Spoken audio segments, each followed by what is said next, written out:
순교자 기념주일이기도 하고 또 우리 교회에서는 건축 헌신을 위해서 함께 헌신하는 그런 주일로 지키고 있습니다.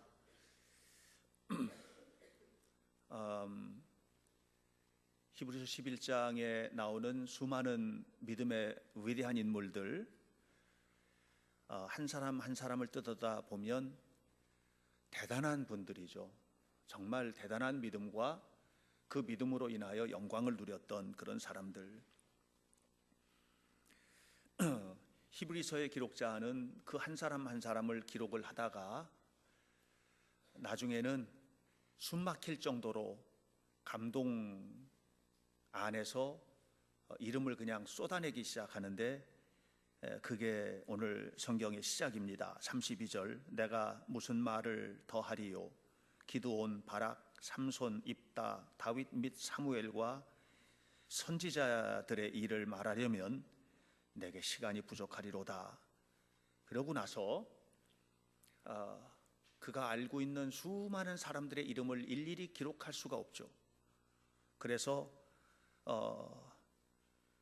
신앙의 역사 속에서 하나님의 영광을 위해 살았던 그 놀라운 믿음의 사람들을 한꺼번에 기록을 하면서 33절에 그들은, 35절에 또 여자들은, 36절에 또 어떤 이들은, 이렇게 표현하고 있습니다.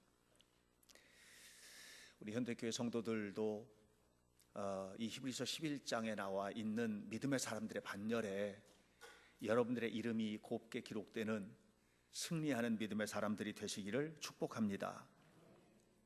그런데 여기에서 중요한 것은 그들의 믿음이 발현되어서 엄청난 일을 한 것이 아니고, 그 일이 가능하도록 끊임없이 그들을 붙잡아 주시고 인도해 주신 하나님의 이끄심입니다.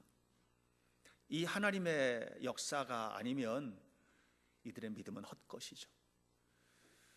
이들의 믿음이 대단한 게 아니라 이런 한 사람을 또 한 사람을 세우신 하나님의 역사가 위대한 겁니다. 그리고 또 한 가지 우리가 절대로 잊어서는 안 될 것은 그 어마어마한 하나님의 이끄심을 바라보고 순종한 이들의 믿음에 대한, 하나님의 말씀에 대한 반응이 대단한 거죠. 그러니까 이 믿음의 역사 속에는 그냥 단순히 어떤 한 사람이 있는 게 아니라 그 한 사람을 이끌어 가시는 하나님의 이끄심과 그 이끄심에 두말 없이 순종하는 반응, 응답이 자리 잡고 있는 것을 보게 됩니다. 우리가 히브리서 11장을 묵상하면서 여기서 만나는 수많은 사람들의 이야기를 만나게 되는데, 여기에서 오해하거나 실수해서는 안 되는 것 있어요. 그것은 여기에 나오는 이 한 사람 한 사람을 영웅으로 만들면 안 됩니다. 우리는 어떤 한 사람의 대단한 모습을 보면 그 사람을 영웅으로 만들죠. 특별히 중국 역사를 보면 중국의 역사를 끌고 가는 그 힘은 영웅을 세우는 데 있거든요. 그래서 영웅들이 끌고 가는 역사, 그게 이제 중국 역사의 바닥에 깔려 있는 거예요. 근데 성경의 역사는 그렇잖아요. 성경의 역사는 사람을 영웅으로 만들지 않습니다. 그래서 그 사람의 실수, 실패, 연약함, 이런 것들을 송두리째 다 드러냅니다.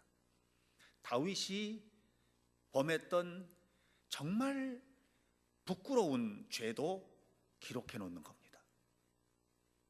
아브라함이 지었던 파렴치한 죄도 기록해 놓는 겁니다. 그러니까 성경 안에 이 한 사람 속에 들어가 있는 것은 그들의 유능감이나 그들의 잘남이나 이게 아니고 그들을 붙들고 계시는 하나님이에요. 끝까지 붙들고 계시는 하나님이에요. 끊임없이 붙들고 계시는 하나님, 이것이 중요합니다. 여기에서 우리는 성경을 바라보는 두 가지 관점을 보게 되는데, 하나는 스테노 방식으로 성경을 보는 겁니다. 또 하나는 텐시브 방식으로 성경을 보는 겁니다. 이 스테노 방식으로 성경을 본다는 건 뭐냐면 그냥 나무를 보는 겁니다. 나무, 그 한 사람을 보는 겁니다. 솔로몬 한 사람을 딱 보면 너무 본받고 싶은 게 많은 거예요. 대단하잖아요. 그걸 보는 겁니다. 그 한 사람을 통해서 그 한 사람이 이루어낸 업적을 보고 그 한 사람이 누리는 영광을 보게 되는 겁니다. 이게 스테노 방식의 성경 읽기입니다. 그런데 텐시브 방식으로 성경을 들여다보면 전혀 다른 얘기가 나옵니다. 텐시브는 뭐냐면 하나님의 구원의 큰 역사 속에서 이 사람이 무슨 일을 했는가, 이걸 보는 겁니다. 그렇게 딱 보니까 솔로몬이 누렸던 영광, 이 모든 것들이 하나님께 영광이 아닌 거예요. 솔로몬이 누렸던 모든 삶이 하나님 앞에 있었던 게 아닌 거예요. 그가 성전도 짓고 왕궁도 짓고 대단한 일을 했고 그는 최고의 지혜의 왕이었고 어마어마한 일을 했지만, 그런데 그가 하나님의 구원의 역사 속에서 이루었던 일은 너무 부끄러운 거예요. 실제로 열왕기상 11장 3절을 보면 나라가 안정이 되고 났는데, 그가 하나님만을 믿기로 했었는데 나라가 안정이 되고 어느 정도 위치에 오르니까 하나님을 떠났어요. 그리고 이렇게 성경은 기록합니다. 그에게 후궁이 700이고 첩이 300이었다. 그리고 또 성경은 얘기합니다. 그가 범사에 하나님을 떠났더라. 본받을 수가 없는 사람이 나오는 겁니다. 솔로몬이 너무 본받고 싶은 사람이었는데 하나님의 구원의 큰 역사 속으로 들어가 보니까 본받을 수 없는 것이 나오는 겁니다. 여러분, 우리는 내가 잘난 신앙생활을 해서는 안 돼요. 하나님이 드러나는 신앙생활을 해야 돼요. 내가 영웅이 되면 안 돼요. 하나님이 높임을 받는 신앙생활이 되어야만 합니다. 이것이 우리들의 신앙생활이어야 하고 하나님 앞에 우리의 삶이 되어야만 합니다. 오늘 성경은 우리가 이런 신앙생활을 해나갈 때, 다시 말하면 하나님 나라를 세우는 신앙생활, 여기서 하나님 나라를 세우는 신앙생활이라는 것을 오해하시면 안 돼요. 신앙생활은 교회 나와서 사는 것뿐만이 아니에요. 부부관계, 자녀를 교육하는 거, 직장생활, 일상생활, 세상에서 사람 만나는 거, 이게 모두 신앙생활이에요. 우리에게는 우리의 일상의 모든 것이 다 신앙생활인 거예요. 사람을 만나는 거, 하나님 앞에 기도하고 예배하는 것만 신앙생활이 아니에요. 사람을 만나는 거, 사람을 만나는 태도, 그와의 대화, 이 모든 것 속에서 우리는 신앙생활의 가치를 드러내야 되는 거예요. 여기는 두 가지가 있다고 오늘 성경은 말해요. 하나는 정복자의 믿음, 또 하나는 순교자의 믿음입니다. 히브리서 11장 33절로부터 34절을 다 함께 읽도록 하겠습니다. 다 같이 시작. 그들은 믿음으로 나라들을 이기기도 하며 의를 행하기도 하며 약속을 받기도 하며 사자들의 입을 막기도 하며 불의 세력을 멸하기도 하며 칼날을 피하기도 하며 연약한 가운데서 강하게 되기도 하며 전쟁에 용감하게 되어 이방 사람들의 진을 물리치기도 하며, 35절 앞부분, 여자들은 자기의 죽은 자들을 부활로 받아들이기도 하며. 할렐루야. 놀라운 역사입니다. 엄청난 승리가 이 속에 담겨져 있고 우리 모두는 바로 이런 승리하는 신앙의 삶을 살기를 간절히 바랍니다. 우리가 이 믿음의 주인공이 되기를 간절히 바랍니다. 모세가 홍해 앞에 섰을 때 홍해가 갈라졌습니다. 바다를 정복해버린 겁니다. 정복자의 믿음이죠. 여호수아가 여리고를 함께 백성들과 돌았을 때 여리고성이 무너졌습니다. 여리고를 정복해버린 겁니다. 정복자의 믿음입니다. 하면 되고 두드리면 열리는 것입니다. 이것이 정복자의 믿음입니다. 성경에는 이루 말할 수 없는 약속들이 기록되어 있습니다. 누구를 위하여 기록된 것이냐면 저와 여러분을 위하여 기록된 것입니다. 하나님의 말씀은, 제가 신방을 다니다 보면 집에 이렇게 성경 액자나 이렇게 조각되어 있는 성경 구절들, 기록되어 있는 말씀들을 벽에 걸어놓은 분들 계십니다. 하나님의 말씀은 벽에 걸어놓는 장식품이 아닙니다. 우리가 그 말씀대로 살기 위해서 말씀도 걸어놓고 하지만 정말 진지하게 들어가 보면 하나님의 말씀은 우리 삶의 능력이고 그대로 살아야 하는 힘이고 그 속에서 정복하는 역사, 하나님의 힘을 누리는 은혜로운 말씀인 것을 기억하시기를 축복합니다. 그래서 하나님의 말씀 앞에 사로잡히면 하찮은 자도 정복자가 되는 거예요. 오늘 성경은 이렇게 말합니다. 34절 중간에 보니까 연약한 가운데서 강하게 되기도 하며, 우리가 연약한 것이 부끄러운 게 아닌 거예요. 우리 연약한데 하나님의 능력과 하나님의 힘으로 서면 그때 그것이 강한 능력이 된다는 것이죠. 요셉은 노예였습니다. 가장 연약한 자였죠. 그런데 하나님은 그를 통해서 온 백성들을 먹여 살리는 힘 있는 사람이 되게 했습니다. 정복자가 된 겁니다. 다윗은 어린 소년이었습니다. 그런데 그 연약하디 연약한 어린 소년의 손해를 떠난 물맷돌 하나에 대장군 골리앗이 쓰러졌습니다. 연약한 자가 블레셋을 정복한 겁니다. 세계 최강의 사내립 군대가, 그 당시 아수르는 세계 최강의 군대였거든요. 근데 이 세계 최강의 아수르의 사내립 군대가 물밀듯 밀고 내려오면서 북왕국 이스라엘을 정복해버렸습니다. 그리고 남왕국 유다로 밀려 내려옵니다. 그 당시에 왕이 히스기야인데 히스기야는 이겨낼 도리가 없는 겁니다. 그런데 이 히스기야가 가지고 있었던 거 하나예요. 그것은 진실로 하나님을 믿는 믿음입니다. 진실로 하나님을 믿는 믿음, 형식이 아니고 진실로 하나님을 믿는 믿음으로 성전에 엎드렸습니다. 그리고 기도를 시작했을 때 하나님의 군대가, 히스기야의 군대가 하나님의 군대죠. 그 군대가 사내립의 15만 군대를 무찔러 이긴 겁니다. 아주 연약하지만 강하게 되었고, 그리고 정복자의 믿음으로 승리한 것입니다. 사랑하는 성도 여러분, 우리가 신앙생활을 하면서 우리가 누리고 싶은 것들이 있어요.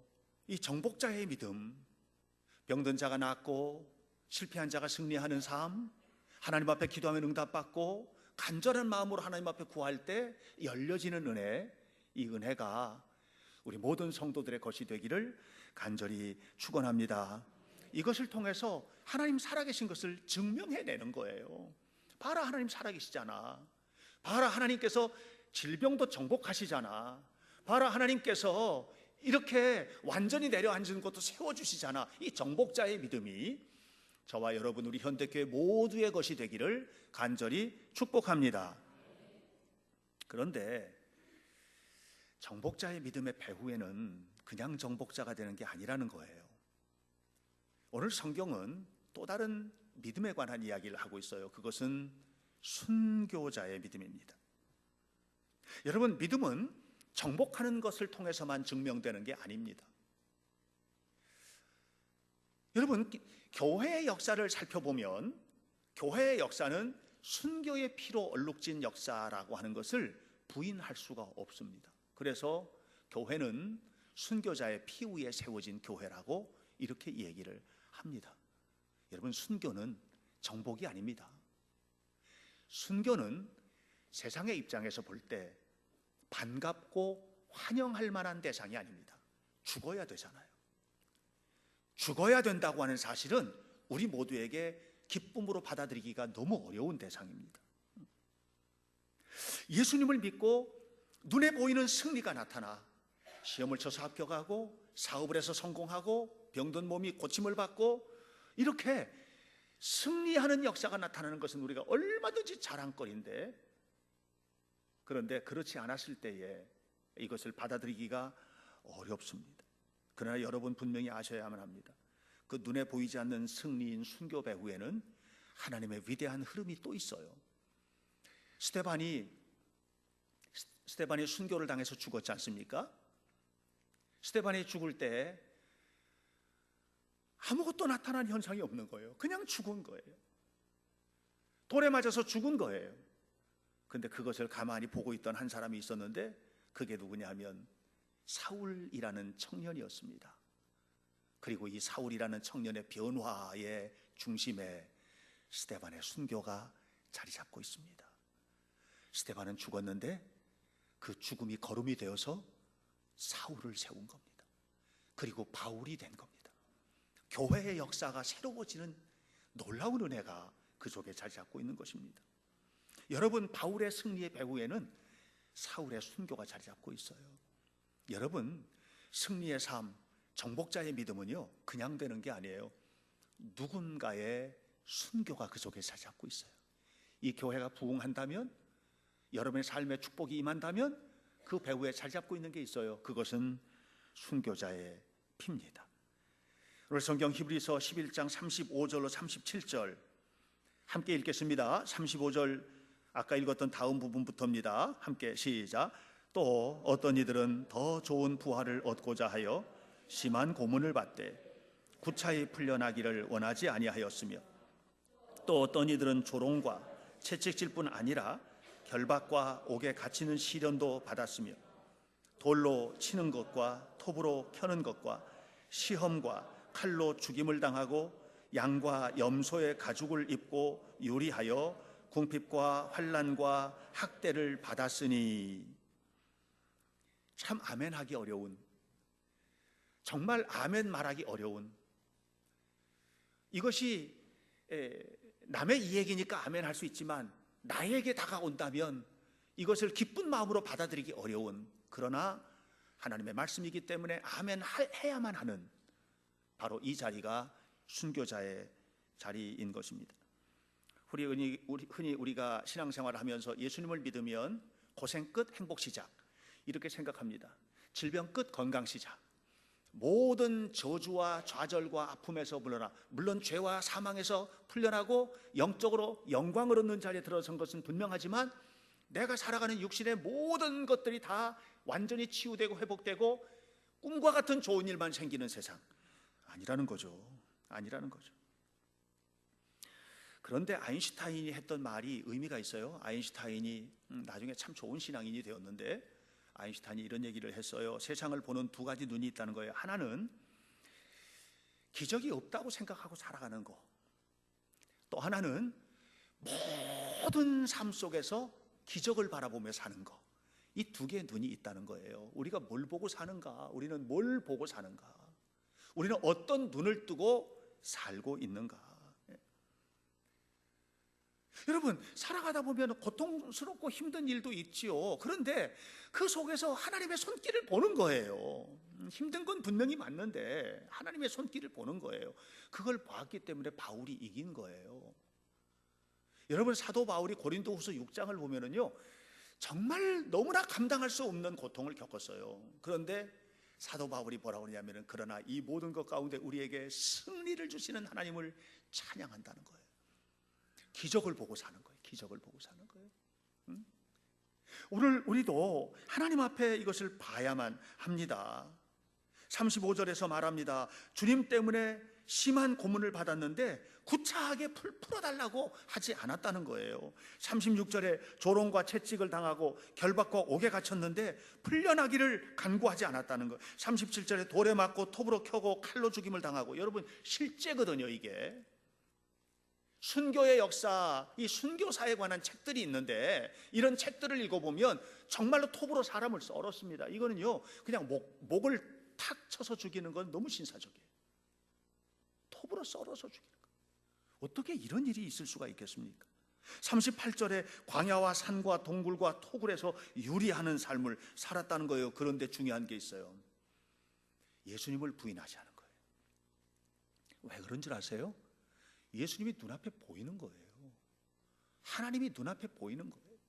하나님이 눈앞에 보이는데 어떻게 부인해요? 부인할 수가 없는 거예요. 하나님 앞에 살아가는 거예요. 하나님 앞에 하나님의 면전에서 살고 있는 거예요. 그러니까 내 마음대로 살 수가 없는 거죠. 우리가 신앙에 관한 논의를 할 때에 정말 하나님께 진심과 전심으로 구하면 이 모든 것들이 완전히 역전되고 뒤집혀져서, 그래서 좋은 일만 있을 거라고 보지만, 그러나 죽을 때까지 이렇게 죽은 사람들이 수를 셀 수 없이 많습니다. 로마 시대에 순교를 당하는 사람의 숫자를 헤아릴 수가 없을 정도로 많습니다. 우리나라도 마찬가지입니다. 여러분, 어떻게 그럴 수 있었을까? 믿음의 눈을 뜨고 산 사람들은 아인슈타인의 말처럼 날마다 기적 속에서 삽니다. 고통과 죽음 속에서도 기적 속에서 삽니다. 야고보서 1장 3절에서 이런 얘기를 합니다. 너희의 믿음의 시련이 인내를 만들어낸다. 이런 기적을 가진 사람은요, 참아요. 여러분, 부부가 왜 튑니까? 못 참아서 그래요. 말 한마디 탁 던지는데 화가 나는 거예요. 화가 나니까 같이 쏴붙이는 거거든요. 그다음에 이게 부부싸움이 되잖아요. 그죠? 못 참죠. 참아내는 게 기적이야. 참아내는 게 기적이야. 이게 순교예요. 순교당하는 사람이 없으면은요, 가정의 행복이 없어요. 누군가가 순교하는 거예요. 제가 조금 과격한 말해서 그 못된 성격도 받아주는 거예요. 그러니까 되는 거예요. 여러분, 삶을 살아가다 보면 내가 희생해야 될 자리들이 있어요. 희생하는 거예요. 그 희생은 내 마음대로 사는 게 희생이 아니에요. 내 생각대로, 내 생각이 하나님의 생각인 것처럼 착각하는 경우들이 있어요. 아니에요. 그게 아니에요. 정말 주님의 마음을 품으면 섬기고 낮아지고 골짜기까지 가는 거예요. 시냇물은 골짜기에만 흘러요. 산등성에 흐르는 시냇물을 본 적이 없어요. 그 자리에서 하나님을 만나는 거예요. 아닌 것 같아도 그 자리가 주님을 만나는 자리예요. 그 자리까지 내려간 스테반 때문에 바울이 세워진 거예요. 여러분, 이스라엘 백성들이 홍해가 갈라졌어요. 승리하고 정복하는 믿음이죠. 그 정복하는 믿음의 배후에는 뭐가 있는 줄 아세요? 애굽을 떠나는 순교가 있었어요. 애굽을 떠나는 건 쉬운 결단이 아니에요. 430년 동안 터닫고 살던 땅을 떠나는 거예요. 쉬운 일이 아니에요. 여리고성을 정복하는 게 정복자의 믿음이죠. 그 믿음의 배후에는 순교의 믿음이 있었어요. 매일 말씀대로 여리고성을 돌고 마지막 날은 7바퀴를 돌고 아무 증거도 효험도 없는데 계속해서 돌고 말하지 않고, 성경에는 말하지 말라고, 말하지 않고 돌고 또 돌고, 그게 순교예요. 그런데 그 순교를 어떻게 해야 되느냐? 로마서 5장 3절에 사도 바울이 말합니다. 우리가 환난 중에도 즐거워하나니. 참는 게, 화가 나도 참아서 화병으로 키울 수도 있어요. 화가 나도 참는 게 화병이 돼요. 예. 그런데 성경은 전혀 다른 얘기를 해요. 무슨 얘기냐 하면 환난 중에도 즐겁다는 거예요. 그럴 수 있어요? 그럴 수 있습니까? 아멘 하셔야 됩니다. 예.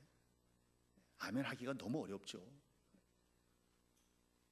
내가 저 상대방을 바라보면서 참아내는 것까지는 하겠는데, 또 때로는 남편이, 아내가 말하는 거 그냥 마음에 안 드는데 참아내는 것까지는 하겠는데 즐거운 것까지는 못하겠다.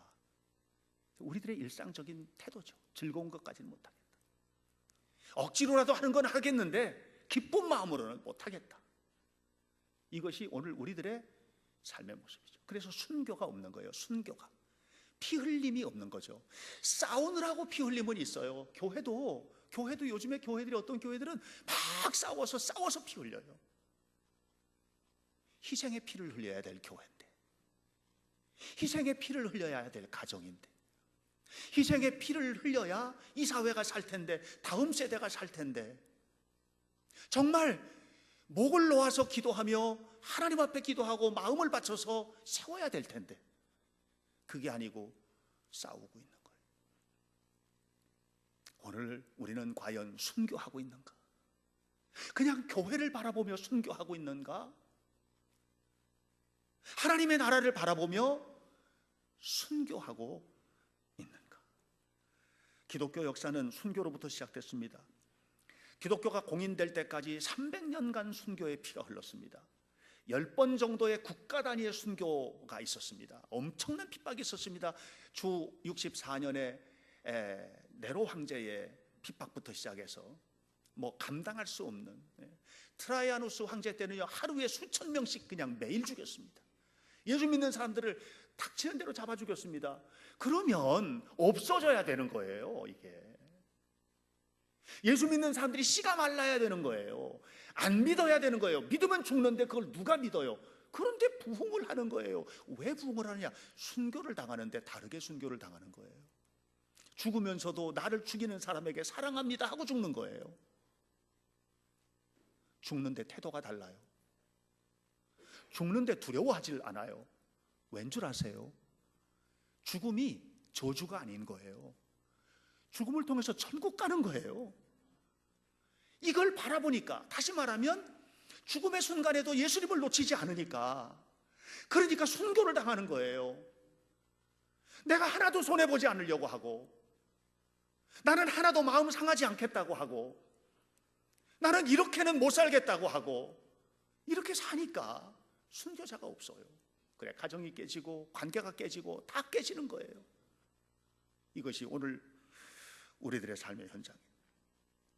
부패한 로마 카톨릭을 반대하면서 종교개혁을 했어요. 마틴 루터가 종교개혁을 1517년 10월 31일 비텐베르크 캐슬 처치, 이 성교회 예배당 문에다가 95개 조항의 반박문을 가톨릭 교회가 바뀌어야 된다 이렇게 하고서 개혁을 시작을 한 거예요. 그런데 그것이 독일 사회에 어떤 파장을 가져다 줄지 하는 것을 루터는 감당하기가 어려웠습니다. 그냥 그렇게 해서 하면 좀 교황청이 들어줄 줄 알았던 거예요. 그런데 교황청은 루터를 죽이려고 했습니다. 그것뿐만이 아닙니다. 엄청난 자금을 그 당시에 로마 황제였던 카를 황제에게 제공합니다.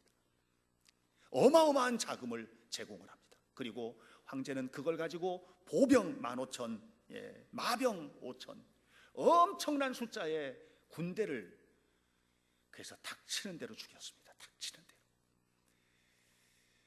어마어마한 피가 흘렀습니다. 입안에다가 폭탄을 집어넣고 폭발을 시켜버려서 죽였습니다. 톱으로 썰어 죽였습니다. 한쪽 팔을 매달아 이 팔이 빠질 때까지 매달아 놨습니다. 이게 빠지면 이 팔을 또 매달아 놓고 이게 빠질 때까지 매달아 놨습니다. 이렇게 죽였습니다. 이것이 종교개혁 이후에 로마 카톨릭 교회가 했던 일입니다. 성 바돌로메 죽일 때 프랑스에서 1572년에 전역에서 엄청나게 죽였습니다. 아예 바돌로메 축일에 종치는 소리와 동시에 사람들을 다 우리 함께 지내자 하고 개신교도들까지 전부 다 파티장에 초대를 한 거예요. 그래 놓고서 문 딱 걸어 잠그고서 다 죽였습니다. 수천 명이 하루아침에 죽었습니다. 그렇게 오늘 교회가 세워진 겁니다. 사랑하는 여러분, 우리는 순교자의 믿음을 가져야 됩니다. 오늘 교회의 영광의 배후에는 순교자의 피가 흐르고 있습니다. 여러분, 우리가 행복하게 하나님 앞에 살고 있다면 그 배후에는 누군가의 순교가 있습니다. 아이들이 하나님 앞에서 편하게 살지요. 그 배후에 뭐예요? 엄마의 희생이 있잖아요. 아빠의 희생이 있잖아요. 우리가 하나님 앞에서 살아야만 합니다. 우리의 삶에서 만나는 것이 어떤 것이든, 그것이 내 마음에 드는 것이든 또는 내 마음에 들지 않는 것이라 할지라도 그 속에는 하나님의 뜻이 담겨 있음을 잊어서는 안 됩니다. 예수님이 십자가에서 죽으셨습니다. 이거는 아무도 바라는 것이 아니었습니다. 그래서 예수님 십자가에 돌아가셨을 때, 죽으셨을 때 제자들도 뿔뿔이 흩어졌습니다. 왜? 그건 그들이 바라는 게 아니었습니다. 여러분, 우리는 우리가 바라는 게 아닌 게 오는 경우들이 있습니다. 그걸 반대합니다. 내가 바라는 게 아니니까. 내가 바라는 게 아닌 게 하나님께서도 바라는 게 아닌 것처럼 생각하는 거예요. 제자들이 똑같이 생각했습니다. 그런데 예수님은 그곳에서 하나님의 뜻을 바라보았습니다. 십자가가 하나님의 뜻이었던 거죠. 오늘 사랑하는 여러분, 이 뜻을 보는 눈이 열린 사람이 날마다 기적의 순간을 살아가게 되는 것입니다. 오늘도 우리 하나님 앞에 살기를 바랍니다. 저는 우리 성도들이 정말로 정복자의 믿음, 홍해가 갈라지고 여리고가 무너지고 골리앗이 자빠지고 사내립의 군대가 깨져버리고 죽을 병이 낫고 승리하고, 이 정복자의 믿음이 여러분의 것이 되시기를 바랍니다. 그러나 이 믿음이 여러분의 것이 되려면 여러분의 삶 속에는 순교자의 피가 흘러야 돼요. 여러분, 소득의 11조를 드리는 거, 예배 시간에 하나님 앞에 와서 예배를 드리는 거, 순교와 헌신의 봉사의 자리를 지키는 거, 자녀를 위해서, 다음 세대를 위해서, 가정을 위해서, 삶을 위해서 철저하게 헌신하는 거, 우리가 어떻게 이런 헌신이 없이 열매만 따먹을 수 있겠습니까? 농부의 땀 흘리는 땀이 없이 어떻게 열매를 거둘 수가 있겠습니까? 하나님 앞에 하시기 바랍니다. 순교의 피를 흘립시다. 그리고 그 피가 만들어낼 정복의 믿음, 위대한 승리가 우리 성도들 모두의 것이 되기를 예수님의 이름으로 간절히 축원합니다. 기도하겠습니다. 하나님, 오늘 성경은 분명히 말하기를 진실로 하나님 앞에 믿음으로 살아가는 사람, 이런 사람의 삶을 세상은 감당할 수가 없다고 했습니다. 죄악의 세상은 의로운 사람을 감당할 수 없고, 아버지 하나님, 진실로 말씀으로 살아가는 사람, 그 사람의 삶을 세상은 감당할 수가 없습니다. 오늘 이 시대는 하나님의 사람을 감당할 수 없는 시대를 우리가 살고 있습니다. 그런 세대와 짝하여 살지 말게 하시고, 믿음으로 살게 하시고, 은혜로 살게 하시고, 감사함으로 살게 하시고, 영광 가운데 살게 하시고, 그래서 하나님의 거룩한 뜻을 이루어 나가는 하나님의 사람들이 되도록 인도하여 주셔서 우리가 하나님 앞에 순교하는 이 거룩한 믿음의 바탕에 정복자의 믿음 세워주시고, 그래서 하나님 살아계심을 증거하는 복을 누리게 하옵소서. 예수님의 이름으로 기도하옵나이다.